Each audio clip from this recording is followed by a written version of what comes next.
With the release of Cruella, we now have 5 101 Dalmatian films. So today, I thought it was time for me to stop and rank all 5 101 Dalmatian films and spin-offs like Cruella, ranked from the worst to the best. Hey everyone, SW Nation here, and welcome back to a brand new ranking here on the channel. Please know that everything that I will say in this video is just my very own opinion. My list is certainly not the right list, it is just my list, and you're free to comment down below your ranking. Like, comment, and subscribe. Please don't forget to check out that Twitter that's going to pop up on your screen right now.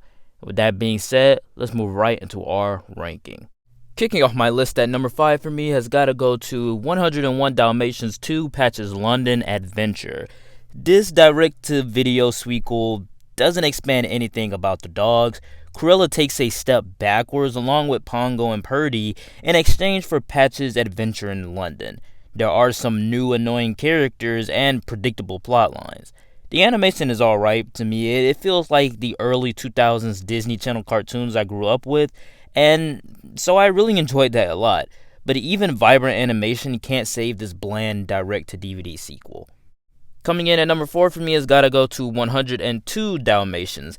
Glenn Close is back as Cruella in a sequel that, instead of following Pongo and Purdy, we followed their son Dipstick and his wife Dottie and their non-spotted puppy Oddball. The guy from Fantastic Four is inside of this forgettable sequel, and that's one of the things that I found very interesting because I haven't seen this guy. The guy plays Reed Richards inside of the Fantastic Four films. I haven't seen him since those early 2000s Fantastic Four films, so it was nice just seeing him in here.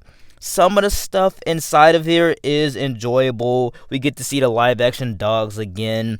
The adventure is pretty fun. The bird is pretty fun as well because he thinks that he's a dog. And Glenn Close is just as fun as she was in the first film. But she is the only part of this film that's worth remembering. Kicking off my top 3 list for me has got to go to 101 Dalmatians 1996. A great live-action remake of the original that not only gives nostalgia to those who grew up on the 1961 version, because I just watched these films yesterday, but for people who grew up on the animated version, I'm pretty sure they had a lot of nostalgia for this film. And, it also introduces Glenn Close as Cruella de Vil. The film is a whole lot of fun with the cute, adorable live-action Dalmatians doing exactly what they did inside of the animated version. Everything inside of this version is just like the animated version, beat by beat, except for a few small changes here and there. It may not be as tenseful as the original, but this is still one of the greatest live-action remakes that I have ever seen.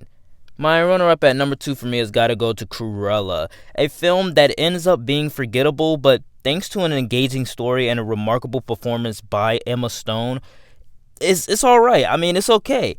While we do get a sympathetic origin story for Cruella, she is still a villain through and through. I love the mix of genres, as it is a half 70s punk rock fashion show competition and a half heist film. The heist parts of this film are just really cool to me and actually shows her experience as a thief.